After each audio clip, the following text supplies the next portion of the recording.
Angel Rebo, known as the CEO Confidant, is an influencer, international TV host, public speaker, CEO consultant, board member, and philanthropist.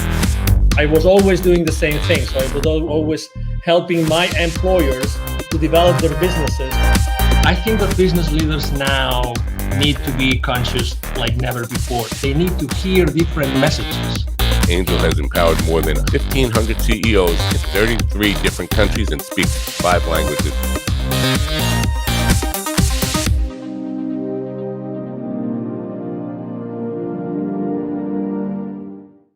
Hello, everybody. This is Angel Rebo, the CEO Confidant, and also the president and co-founder of the Wisdom for Kids Foundation.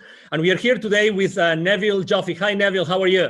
Fine. Hi, Angel. Good to see you. Good to see you.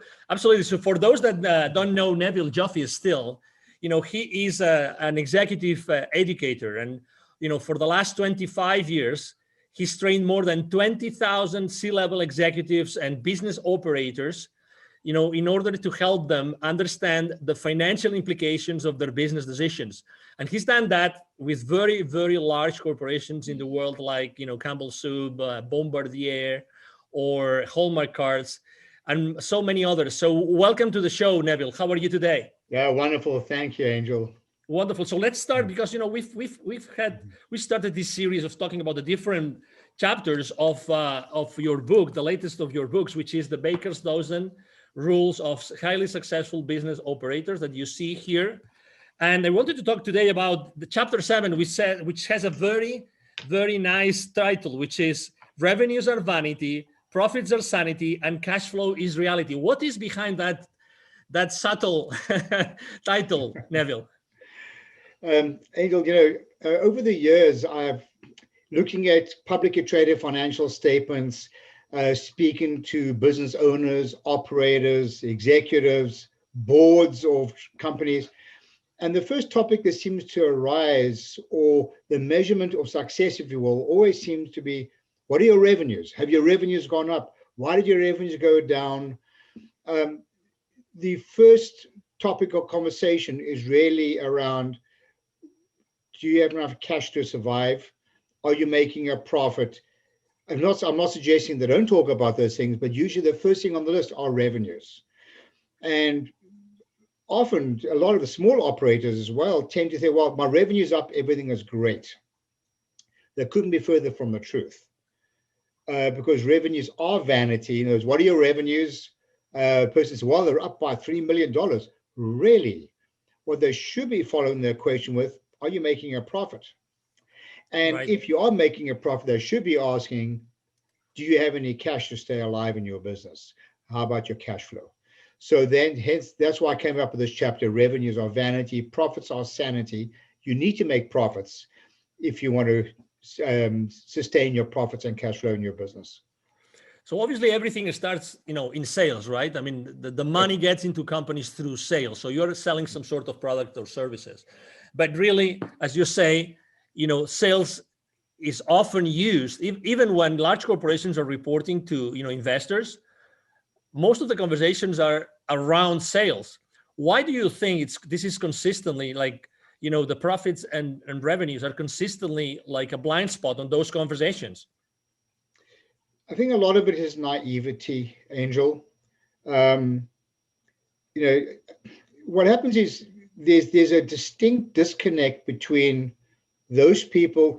Let me start from the top. There's an alignment between investors, the board, and the CEO. Well, they better be aligned, or the CEO won't last very long. But there's a disconnect between the CEO and the C-suite, and even a bigger connect between the C-suite and those people in day-to-day operations. Ultimately, those people in operations, and I said this on previous interviews as well, and I'm going to just stick with it because it's so important. Ultimately, those people in operations are the ones who are essentially signing the checks in the corporation. They were making decisions. You spoke about sales. So people in sales are the ones who are discounting. Do they even know how much volume they've got to sell to offset a discount to maintain the same gross profit? I can count literally on one hand how many people give me the right answer. They've never even thought to even ask a question. Have they thought about you're going to increase your sales and so revenues go up? Have they thought about the additional resources that are needed to support those sales? This really speaks to chapter 3 of the book. Just do as you say you're going to do. So what's happening is there's this big disconnect between governing the success of a business from a sales point of view by increasing revenue without even a consideration to the resources and the money that is needed to support those increase in sales. So again, a lot of it is naivety, a lot of it is a lack of financial transparency, a lot of it is a lack of communication, a lot of it is a lack of engagement. In fact, if you look up on the top corner of my screen, we talk about driving sustainable profits and cash flow.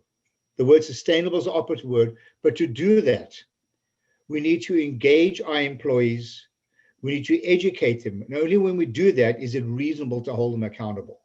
So a lot of this is a big disconnect in communication and education. All right, we have identified this issue, this problem, this blind spot. What can we do to fix it? First of all, another chapter we'll talk about later on is not everything interesting is useful. Right. And don't evaluate numbers in isolation.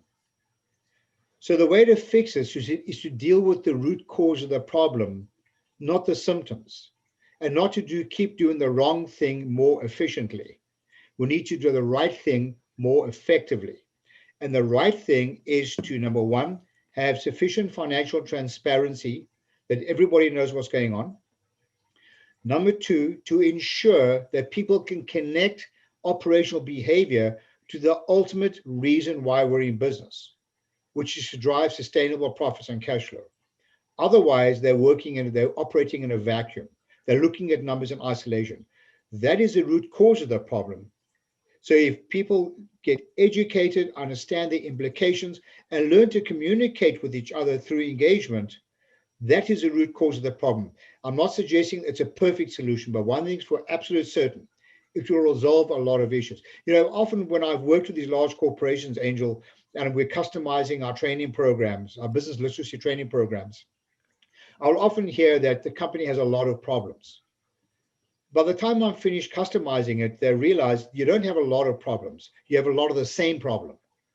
Right. And the same problem is lack of communication and engagement and accountability for the right reason, not accountability for the wrong reason. Accountability doesn't have to be a negative term. It can be a positive term as well. That is a root cause of a lot of these issues.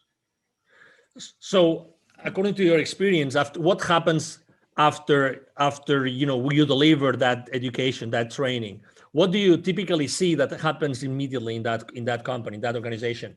Well, there are a lot of things that happen, but in the interest of time, I think the first thing that comes to mind is that there's an adjustment of the KPIs and the metrics that are expected for your people to read. I've seen this happen so often. It comes to budget time, and we'll using salespeople, whatever, we'll get a list like this, 500 line items on a budget. What happens is the average person's eyes glaze over. They just become overwhelmed with information instead of sticking to what is useful, not just interesting. So the first thing that usually happens is, and the first chapter in my book is called Managing Expectations. The first thing that happens is the accounting department become aware of what is actually needed to move the needle. Don't throw a lot of stuff at everybody because it doesn't move the needle in any way. All that happens is people's eyes glaze over. That is an absolute reality. And another issue is that financial literacy, business acumen is usually the elephant in the room because people become intimidated by it because the average level of literacy, according to our testing, and as you alluded to earlier, we've taught a lot of people, is less than 40%. Doing simple math, that means people are 60% illiterate. So can you imagine how many decisions are made in a vacuum without understanding the implications? So the first thing that usually happens is usually there's a stronger alignment between finance and people in operations of the organization. They narrow this gap without boring them with a lot of unnecessary information. If people would like to know more, Neville, what's the best way to connect with you?